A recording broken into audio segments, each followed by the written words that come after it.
राधे राधे दोस्तों, आप सभी को मोक्षदा एकादशी की बहुत बहुत शुभकामनाएं। आज मैं आपको मोक्षदा एकादशी की कथा सुनाने जा रही हूँ। एक बार भगवान श्री कृष्ण से युधिष्ठिर महाराज ने पूछा, मार्गशीर्ष मास की एकादशी की कथा सुनाइए और उसका महत्व बताइए।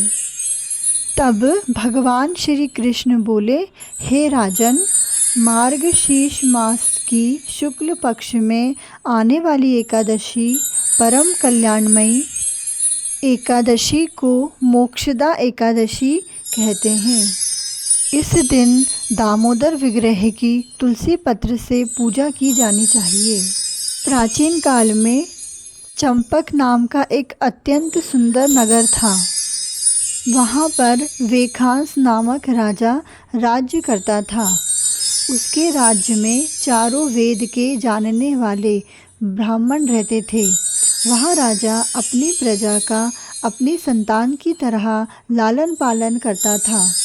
एक बार रात में राजा ने स्वप्न देखा कि उसके पिता नरक में चले गए हैं। यह सोचकर उसे बहुत अचंभा हुआ। सुबह उठकर वह विद्वान ब्राह्मणों के पास गया और अपना सपना सुनाया और कहा कि मैंने अपने पिता को नरक कष्ट उठाते देखा है। उन्होंने मुझे कहा है कि पुत्र मैं नरक में पड़ा हूँ, यहाँ से तुम मुझे मुक्त कराओ। जब से मैंने ये वचन सुने हैं तब से मैं बहुत बेचैन हूँ। मुझे इस राज्य, धन, पुत्र, स्त्री, हाथी, घोड़े आदि में कुछ भी सुख नहीं लग रहा है। राजा ने कहा, हे ब्राह्मण देवताओं, इस दुख के कारण मेरा सारा शरीर जल रहा है। अब आप कृपा करके कोई तप, दान, व्रत आदि ऐसा उपाय बताइए जिससे मेरे पिता को मुक्ति मिल जाए। उस पुत्र का जीवन व्यर्थ है जो अपने माता पिता का उद्धार ना कर सके। एक उत्तम पुत्र को अपने माता पिता और पूर्वजों का उद्धार करना चाहिए। वह 1000 मूर्खों पुत्रों से अच्छा है। जैसे एक चंद्रमा सारे जगत में प्रकाश कर देता है परंतु हजारों तारे नहीं कर सकते। ब्राह्मण ने कहा, हे राजन, यहाँ पास ही भूत, भविष्य और वर्तमान की ज्ञाता पर्वत ऋषि का आश्रय है। आपकी समस्या का हल वे ज़रूर करेंगे।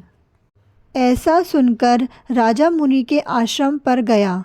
उस आश्रम में अनेक शांतचित्त योगी और मुनि तपस्या कर रहे थे।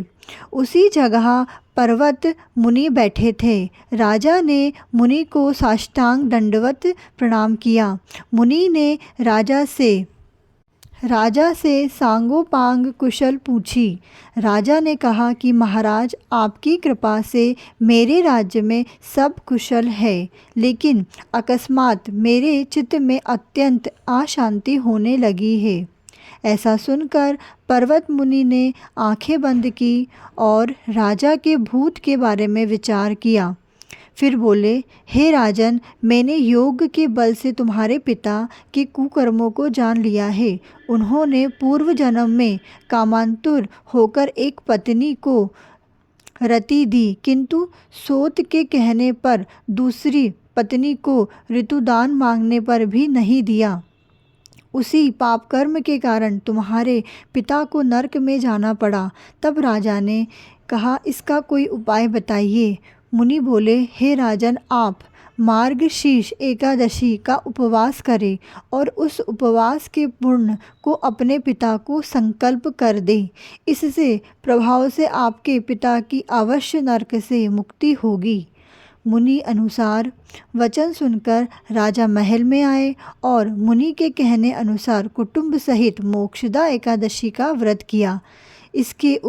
इसके उपवास का पुण्य उसके पिता को अर्पण कर दिया। इसके प्रभाव से उसके पिता को मुक्ति मिल गई और स्वर्ग में जाते हुए वे पुत्र से कहने लगे, हे पुत्र, तेरा कल्याण हो। यहाँ कहकर स्वर्ग चले गए। इसलिए इस एकादशी को मोक्षदा एकादशी कहते हैं।